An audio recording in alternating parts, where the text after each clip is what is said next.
Well, a very good morning to you again, and as you can see, we've left the comfort of the classic dirt bike HQ behind this time to make the journey to the Scottish border town of Lockerbie to cover round 4 of the Scottish Classic Motorcycle Racing Club's 2021 Championship. Now, this of course is our second visit of the season to this event, and we were here about a month ago, and as you remember, that particular round in round 3 was curtailed or cut short due to the horrendous rain that was in the area at the time. But I have to say that the forecast here for this round 4 event is much more favourable, so hopefully we'll all get through a full race programme without any intervention from the dreaded rain. Now, it's quite hard to imagine that this is already the penultimate round of the Scottish Classic racing calendar for 2021. We do have, of course, one more round left to go, and that will be at Whitekirk in October, but it's quite hard to comprehend that we're already nearing the completion of another racing championship. But there's still quite a few races to get through before the end of the season, and I will take in a couple of Scottish Twin Shock and Evolution race events before we close down for the winter. So today we will have classes from pre-1968 right up to the pre-1975 bikes, and of course we will also have the big bike class, and that's the Twin Shock or pre-1984. So quite a lot to get through in this penultimate round of the Scottish calendar. So just before we get into the racing, let's just do our usual walk around the paddock, and let's take a look at some of the bikes that have turned up to take part in this round 4 event here at Lockerbie. Okay, first up we're going to take a look at Andrew Barnes's 1982 480R Honda. Now, this is quite a nice looking example of one of these iconic Hondas. It's not an original machine, of course, because it does have a few non-original parts on it, but nonetheless still a very nice bike all the same. Now, because this is the 1982 engine, these of course had the 4-speed gearbox, where of course the 83 bike had a 5-speed unit, although some riders say they still prefer these older 82s with the 4-speed gearbox, as it had quite a long ratio second gear, which they say was excellent for getting you off the line. But these big 480 2-stroke reed valve engines were certainly not short of grunt, and I think they pushed out around the 50 odd horsepower mark, and as I remember, they also had magnesium engine casings just to keep the bike's weight down, and I think the whole complete bike weighed in at around 226 pounds. Now, one of the greatest riders to tame one of these 480s was of course the legendary Danny Magoo Chandler, who rode an 82 480 when he won the 1982 ABC Sports Superbikers race, where of course professional motorcycle racers from all the different disciplines of the sport competed in a combination of races on dirt and tarmac tracks. But although these 82s certainly had a good motor, they say that the original Kayaba suspension certainly wasn't the best, but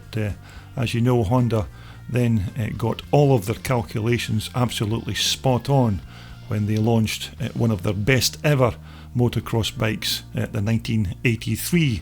CR480R, just a year later. Now, as I said, this bike of Andrew's is not an original bike, as it has 1 or 2 replacement parts on it, like this Pro Form racing expansion chamber, and of course it's also got this FMF alloy tailpipe at the rear. But despite that, it's still a very nice looking machine, and Andrew will be racing this bike in the pre-1984 class. So look out for Andrew taking to the track when I post the racing highlights from this round 4 event here at Lockerbie. Okay, next up we're going to take a brief look at Ian Ward's 1968 Faber BSA 440 British Classic. Now if you like your old vintage race bikes that have plenty chrome and alloy, then they certainly don't come any more traditional than this classic of Ian's. Now this example of Ian's has one of those very high quality Faber frames which were originally created by Howard Fox and Miles Webb many years ago, but these are very high quality pieces of engineering and of course hugely popular among the vintage BSA riding community. And I'm sure that Faber also made a chassis to enable you to fit a Triumph motor into the frame as well. Now this front end on Ian's bike is actually the forks from his Villiers that you can see in the background there, and Ian has the BSA's front end fitted onto his Villiers because he said that both bikes seem to handle better with each other's suspension system fitted.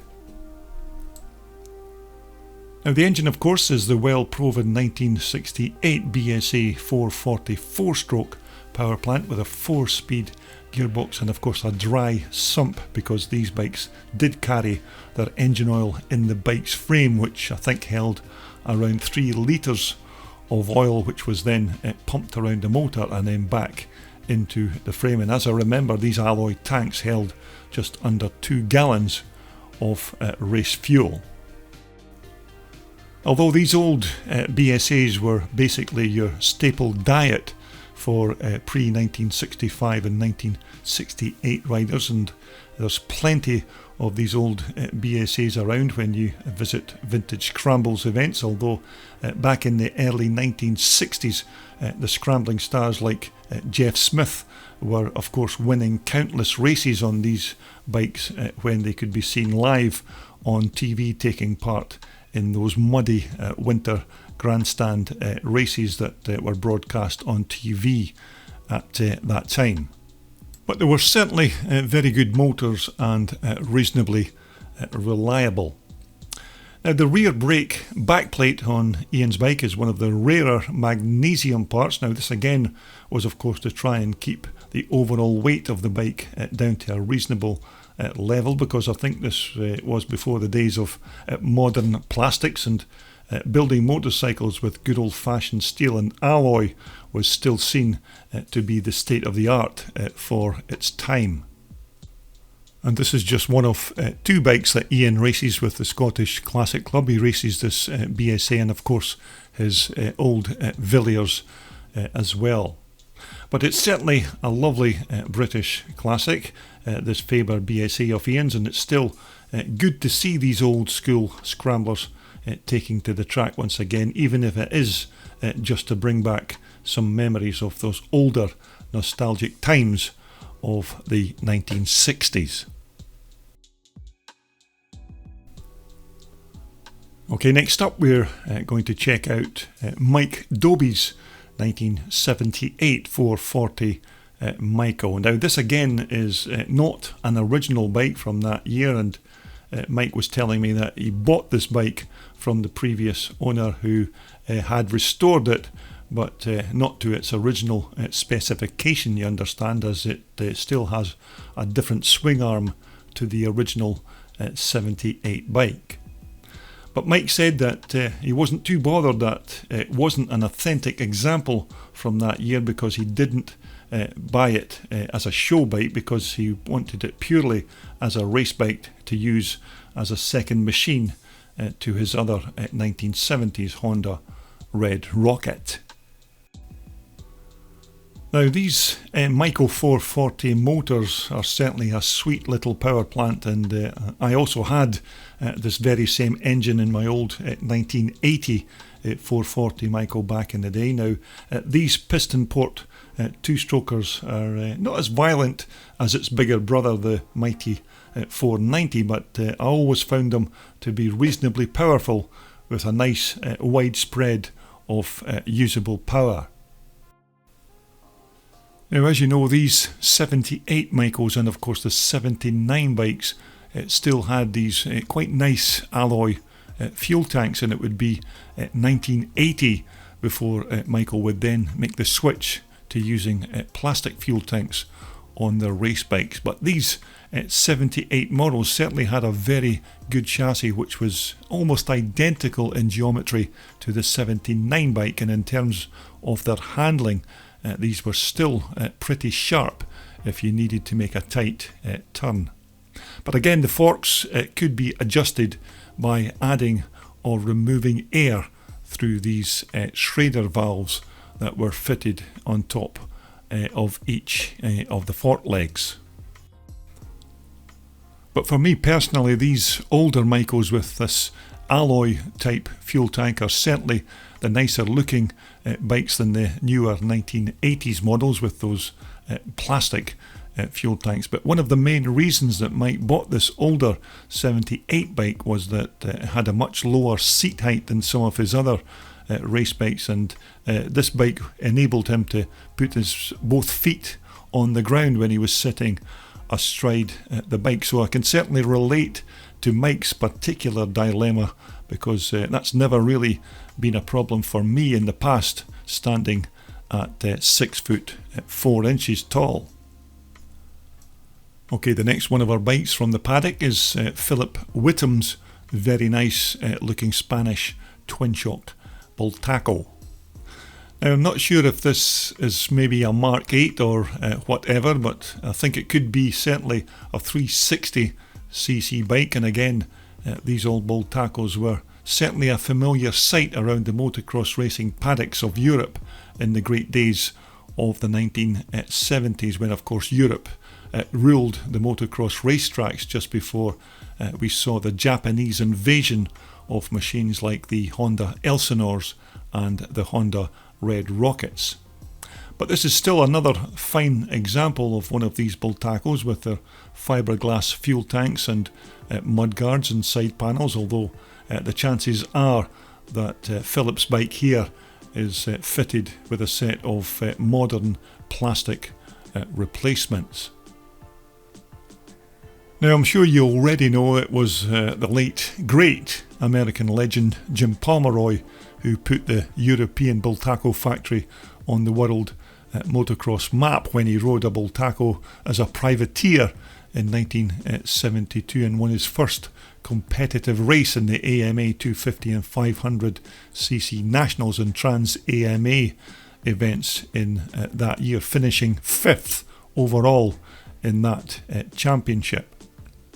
But these old Bultacos were certainly quick because they had quite a light chassis and a reasonably powerful two-stroke motor, and although the front and rear suspension had limited travel for the 1970s, it was still amazing how quick top riders could make these bikes go and beat the bigger engine machines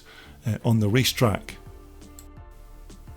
Although without doubt Bultaco were certainly one of the top European dirt bike manufacturers of the late 1960s and early 70s, and they went on to produce not only motocross race bikes but trials machines and road racing bikes as well. And it's great that the likes of Philip and of course a few others are still keeping the once great name of Bultaco alive and at the forefront of classic racing. Okay, next up on our paddock walkabout is the first of two machines belonging to Stuart Roden, and this first bike is his ex-John Banks Works CCM. Now, of course, this bike doesn't look anything like a Works bike from the 1970s, but it still is a Works CCM John Banks frame, which when Stuart acquired it, it had all the original parts. It's still fitted on it, although because Stuart wanted to race the bike and not just have it as a showpiece, he then replaced many of the Banks originals with pattern parts so that he could keep the authenticity of the bike's bits and pieces intact, and he could still use it as a weekend racer. And of course Stuart could still put back all of those original fixings if he wanted to return it to its factory condition. And once again, this is not the original John Banks engine, as this is a motor that Stuart has built and tuned himself as his race engine. Now, Stuart said that he never uses off-the-shelf CCM motors, as he always builds them to his own specification and tolerances, but again, he still has the Banks Works motor for this bike safely tucked away. Now, our next featured bike of Stuart's is his Joe Maxwell Engineering CCM. Now, this particular example is of course a remanufactured replica using a frame that was built by Joe Maxwell Engineering in Dumfries here in Scotland. Now, the bike's engine and all of its other associated parts are all taken from Stuart's own CCM parts department. Now, Joe Maxwell Engineering can build complete replicas of the 1974 CCM bikes, which are basically correct in every way to the 500cc 74 originals. And just recently, Joe Maxwell Engineering have started to reproduce and remanufacture versions of the late Alan Cluse's Stroker machines, which were of course the very first bikes that Alan Cluse ever built, even before he actually registered the name Cluse Competition Machines at Company's House. But this particular featured bike of Stuart's is just one of the many CCMs that he has in his Aladdin's cave of Cluse machines. Now, Stuart was quite a good friend of the late Alan Cluse back in the day, and Stuart raced the original CCMs to some success as a younger man in the 1970s. But these Joe Maxwell frames are 100% period copies of the originals, although of course original CCM bikes and their parts are getting much harder to source these days, and it's great that companies like Joe Maxwell Engineering are keeping the once great name of the CCM dynasty alive and well in this modern day. Although there's certainly something about these old British made bikes, and what's even more surprising is that even in 2021 these are still highly competitive. Now, this next machine is certainly a little cracker, and this is Graham Farish's 1980 YZ250 Yamaha. Now, sometime later we'll take a more in-depth look at this lovely bike on my Classic Dirt Bike TV channel, but for now we'll just take a quick look at its lovely lines. Now, these YZ250s were just simply awesome bikes when they hit the racetracks in 1980, and this power-packed 250 reed valve motor didn't have too much power at the bottom end of the rev range, but once it got into its stride and hit that sweet spot in the mid-range, it was bye-bye to all the competition that was left chasing it. Now, these bikes had the Yamaha's YEIS system, or boost bottle as it was known at the time, and some say that these were just a gadget and many riders removed them, and others say that they did actually work, but you have to make your own mind up on that particular fact. But overall, these YZs had very good motors that had a 6-speed gearbox, and they were reasonably tough and reliable. Now, also Yamaha of course mounted their rear shock oil reservoir on the outside of the frame down tube, and this was of course to try and enable them to increase the oil capacity of the rear shock and of course improve the cooling when the shock was working hard. Now, Graham has of course a nice good quality DNG race pipe on his bike, which is quite a common upgrade on the Yamaha original, and it looks like he's continued that theme by adding a D&G alloy tailpipe at the rear also. But as I said, quite a nice looking bike, and of course pretty quick as well, as you'll soon find out when you see Graham racing it in the pre-1984 class in the coming racing highlights, which will follow soon here on my channel. But again, a very nice looking old YZ250, and as I mentioned, we will look into Graham's bike in finer detail when we revisit it in another video later here on Classic Dirt Bike TV. So that's another nice bike from our round 4 Paddock walkabout. That's Graham Farish's YZ250. Now these 3 YZ125 Yamahas belonged to a trio of riders who were visiting the Scottish Classic Club to race in the pre-1989 125 class. And as I remember, I'm sure they said that they were all from Lancashire or Lancaster, but these were quite a nice selection of old YZs, and it's not too often that you see 3 of these little Yamaha buzz bombs in a race paddock at the same time, but nevertheless they were very welcome, and it was great to see more of these 125s racing in this brand new 1989 formula. Now first up, this is Chris Kirkbride's machine, and I think this is possibly a 1981 model, but don't quote me on that particular fact, because as you know, I've been wrong before in the past. But these 125 water-cooled motors were great little engines, and they were, as you know, single-cylinder 2-strokes with a reed valve fuel intake. Now I think they had a 6-speed gearbox as well, so your left foot was always kept very busy dancing up and down on the gearbox to keep that little 125 motor buzzing.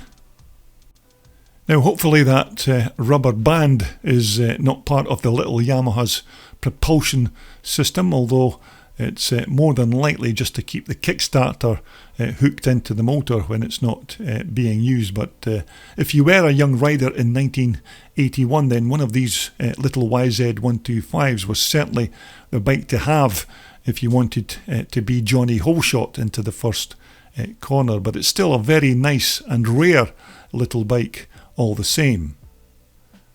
Now our next 125 is John Kennon's Yamaha, and again this certainly looks like another 81 bike, but these YZ125s, I have to say, are certainly bikes that you don't see too often at vintage race events these days. But fair play to these 3 guys for making the trip north and keeping these bikes racing on the track. And of course you can see all 3 in racing trim when you watch the racing highlights from this round 4 event, which will be posted on my channel very soon. Now apparently John, I was told, was nicknamed the chauffeur, and when I asked why that was, I was told that it was because John apparently did all the driving and chauffeurs the other 2 all over the country, so hence the handle that's been hung on him. But they all seemed like quite a happy bunch, and they gave me the impression that they were just 3 guys that enjoyed their racing and of course each other's company. So good luck to all the guys when they take part in their racing. But as you can see, John's even got his title stamped on his race bike, so how cool is that? But you could certainly see that these 3 bikes were certainly no garage queens, and it was apparent by the bike's patinas that they were well used. But I suppose that's better than having a shiny bike to look at that never gets any mud on it. Now the last of our trio of 125s is James Kennon's example, and another wild guess here once again at this being a 1982 model. And as I recall, I think these 82s were one of the earlier power valve YZs that had the YPVS or Yamaha Power Valve system fitted. Now these Yamaha power valves were just basically a little rotating drum that was placed just on top of the exhaust port, and it raised or lowered the size of the exhaust port depending on the motor's RPM. But it was a brand new concept for Yamaha in 1982, and apparently it seemed to work quite well in practice. Now once again, James has a nickname as part of the team, and in this case he's called Escargot, which of course is French for snail, although I'm not sure what that actually means in terms of racing motocross bikes, but I expect that his mates are implying that he's maybe not the fastest of the three riders. But as I said, you can see these guys taking part in the racing highlights in the pre-1989 125 class when I post the racing footage later. Okay, now our last bike from the paddock at this round 4 event at Lockerbie is Tom Lewis's lovely 1965 Rickman framed BSA 350. Now Tom told me that he bought this machine many years ago from classic bike builder Philip Kendrew, and I must say it's a lovely old classic race bike with that Rickman frame kit and the 350 BSA 4-stroke motor.